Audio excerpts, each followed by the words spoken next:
இன்று நாம் உள்ளார்ந்த விரிவுரை ஒன்றை சமர்ப்பிக்க ஆசீர்வதிக்கப்பட்டுள்ளோம். The Surangama Sutra, The Demonic States of the Form and Feeling, Skandhas, பகுதி 6-9 குருவுக்கும் சீடர்களுக்கும் இடையில் என்ற நிகழ்ச்சியின் வாயிலாக டிசம்பர் 26, 2018 நடந்த சொற்பொழிவு. புதிய பூமி தைவானில் ஃபார்மோசா என்றும் அறியப்படும்.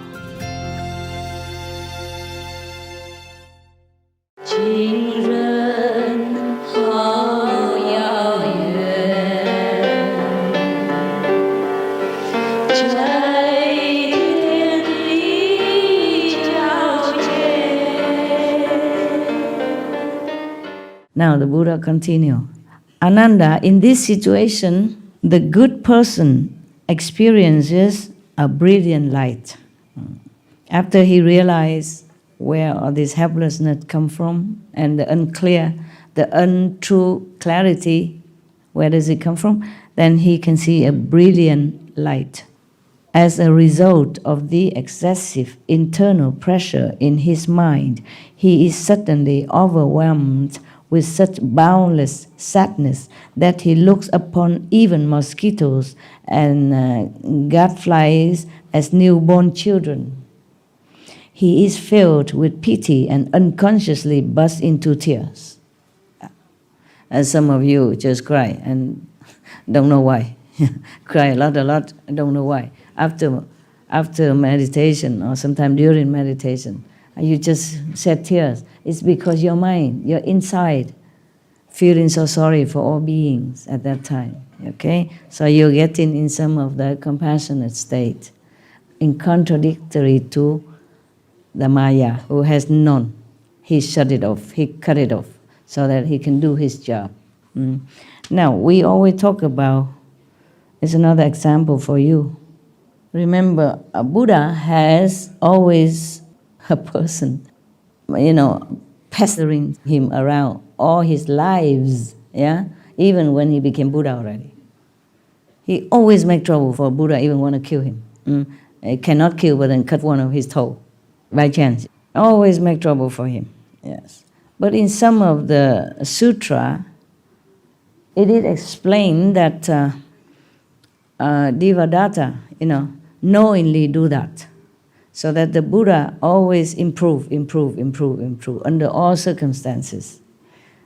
In one of the story that after he harmed the Buddha, like he even plucked out his eyes, the Buddha's eyes, from jealousy or whatever that is, yeah? Because he wanted to be the king and he killed his brother. Not kill, but take the eyes so that the Buddha don't know what to do anymore, cannot see, cannot go, cannot come back to the kingdom. And he came home, tell lie, say that he died. After he done that, the story comment that he, the Devadatta himself, probably inside, talking to himself, said, okay, I have done a good job. I have done my duty. Yes. And in many other stories similar like that, the Devadatta, the foremost enemy of the Buddha, has always feel happy when he's done something wrong to the Buddha, because he say he's fulfilling his duty well. He feel proud of it. Because after that, the Buddha either clean all the residue karma or become more compassionate due to that situation. Instead of feeling hatred for his brother, he feels sorry for him because the brother too ignorant. For example, like that. Then, even though he lost his 2 eyes, physical eyes, but he doesn't lose his soul. He did not lose his compassion. So, Maya, although we blame him for everything, but we also have to thank him. Yeah. Because if he doesn't make everything so miserable, painful, then when you go out, you don't see the pain. You don't awaken to the ephemeral. You don't feel awakened to ephemeral life, okay? Or you don't awaken your compassionate and your love. You feel the person cold, hungry, shivering on the street. Don't you feel sorry? You feel compassionate, yeah? And you try, maybe you have some clothes, you give it to him. Or you go back to your home, bring him some food. See, good for you, no? If the Maya take care of everybody, here is the heaven already. What need of me to sit here? What need of you to go out do some charity work? Okay? So even whether or not he's bad or he's good, he is good for you. No? It is us who has to be good. No need to worry about the Maya. If we are bad, we should worry. The Maya is bad, we should not. Even if we cannot control him, but we should not worry about him. Worry about if we are bad or not. Got that? Okay. So, thank you. No.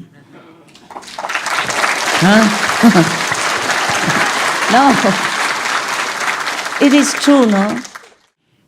So everyone in this world or the next, bad or good, are for our sake, actually. Yeah.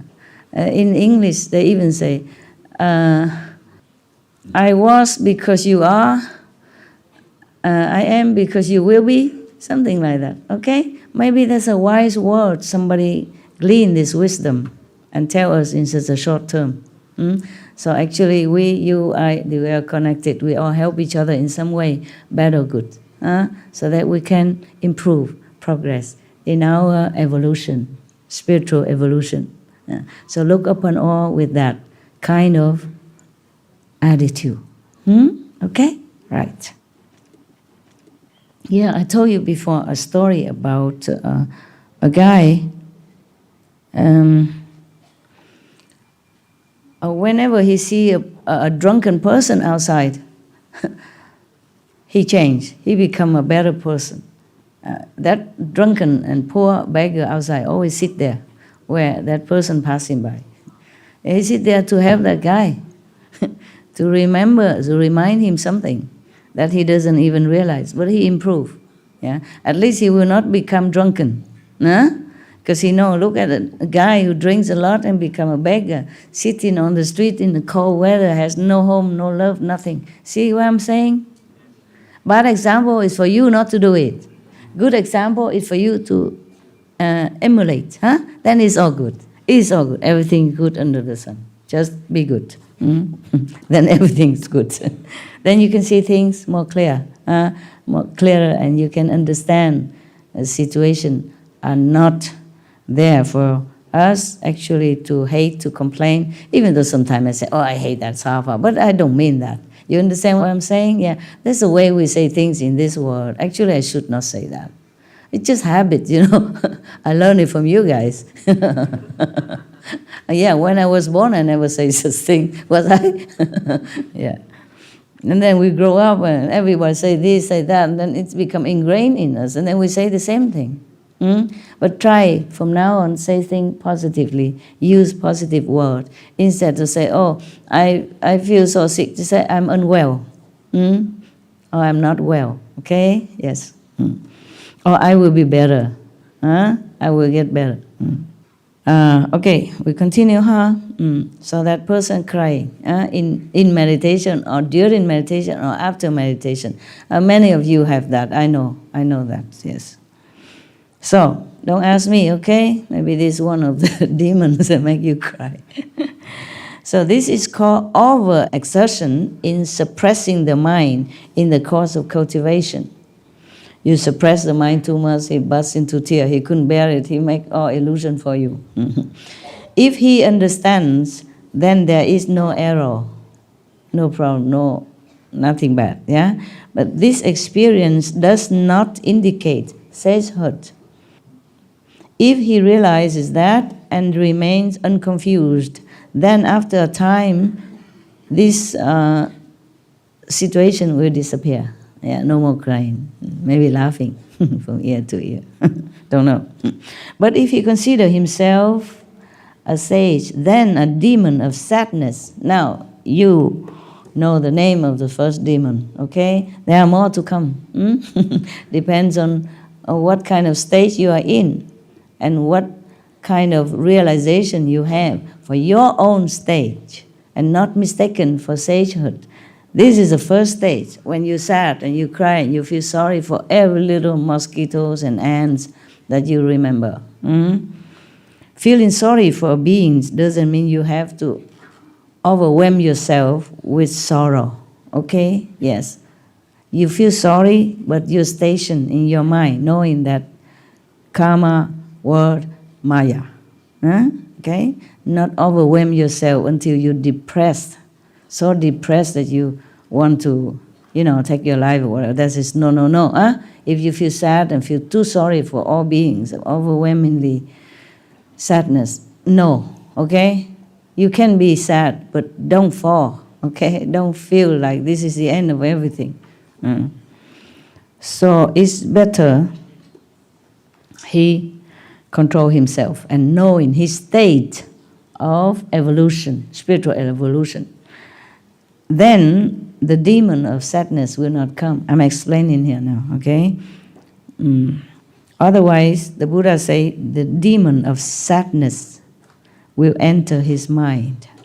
Then, as soon as he sees someone, he will feel sad and cry uncontrollably. If he see any beings, he will sad. Because he will see only sorrow in that person. He will remember, he will see when that person is sad or his state of mind is sad, his whole life is sad anyway. The human life is so sad, so he see anybody, he just cry. Out of pity, yeah. Lacking proper samadhi, he will certainly fall. Be careful. Anytime you think your mind changed for the worse or improper, you call the master to help, okay? Call the gods, okay? Call the protectors. Do not listen to your state of emotion or false thinking. Further, Anand, in this state of samadhi, the good person sees the disintegration of the form skandha and understands the feeling skandha. At that time, he has a sublime vision and is overwhelmed with gratitude. It's another state, okay? In this situation, he suddenly evinces tremendous courage. He probably has courage, a lot of courage now. Suddenly, the courage surges in him. His mind is bold and keen. He resolves to equal all Buddhas and says he can transcend 3 asamkhayas of aeons in a single thought. This is another state of overconfidence. Yeah, he can transcend 3 asamkhayas of aeon, meaning, oh God, you cannot even understand how long. He can transcend them in just a thought, single thought. Too overconfident, courageous, too over high esteem of himself, self-esteem. This is called being too anxious to excel in cultivation. If he understands, then there is no error. This experience does not indicate sagehood. If he realizes that and remains unconfused, then after a time it will disappear. So not to worry, okay? It's just passing by. But if he considers himself a sage, then a demon of insanity will enter his mind. This is worse than the sadness demon. As soon as he sees someone, he will boast about himself. He will become extraordinarily haughty to the point that he recognizes no Buddha above him and no people below him. Lacking proper samadhi, he will certainly fall. Whoa! So be careful, huh? The more I read, the more I think, if you don't have a Buddha with you, you fall anytime. You see all the 10 directions just like in the palm of your hand, and you're so clear, you have power and eloquence, everything. Still you go nowhere. And above that already, still worry about the demons who come and make trouble for you. That is, I'm telling you, because we should not have ambitious feeling, yeah? Not to want to be a Buddha so that you come out and boast to people.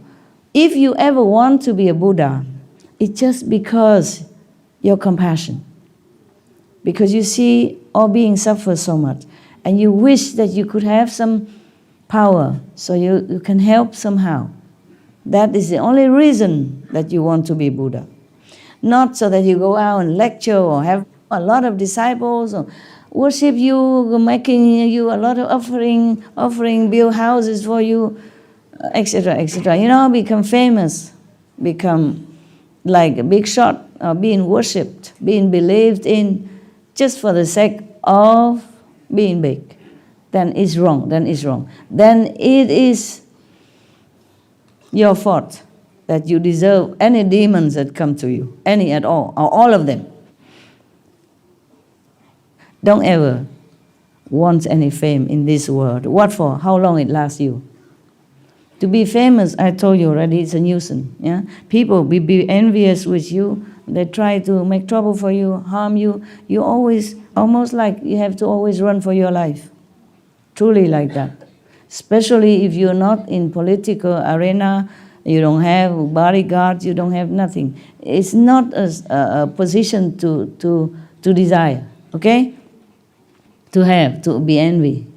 Never. Cast it all out of your mind. Just meditate to improve yourself and cast out whatever undesirable traces you think no good for your practice.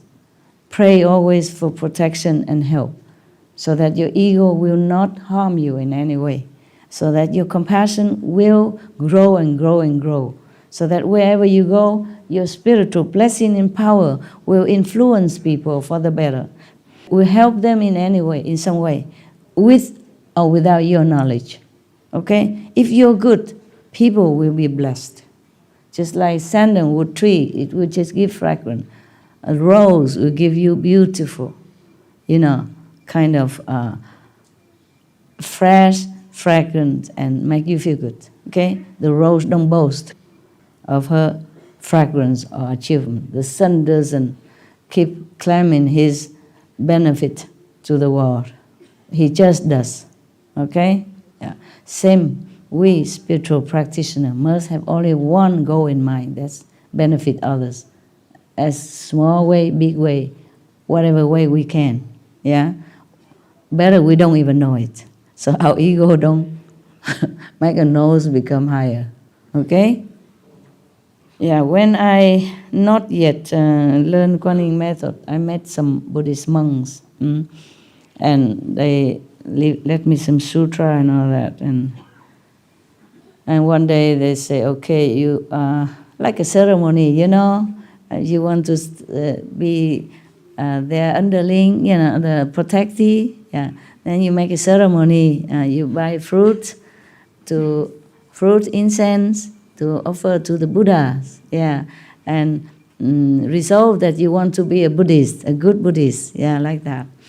And then they saw that I'm very sincere. So they say, okay, we burn the whole bunch of incense. About, I don't know, big bunch. 30, 50, the whole pack of incense. We put it in the incense holder, yeah? And it burned. And then the monks and the nuns told me, now if you wish something, then you can tell the Buddha inside you, now, in this ceremony, with us witness, but you don't tell us. You just wish inside your heart only. And if the incense or curl up, or some curl up, then your wish will come true. Yeah. All the incense curl, all of them, and don't fall down, because normally incense very long, Some of them about to fall down, some ash. No, none of them. And my teacher monks were so all wide eyes. My God, what is she wishing? Yeah. And I told you already what I wish. I wish I can help the worst kind of suffering being, the worst suffering person or being, without me even knowing it. I don't want to know about it. That's what I wish. And I was only 20-something. I had not practiced Kuan Yin method yet. So if you practice many lifetimes, you will not forget your goal. You come back again, you do the same again. You understand? You would just want to help others. At that time, many, many years, I never told anybody, but I thought now I can tell you. Maybe a good example, okay? This is all we should wish for, really, okay? Yes.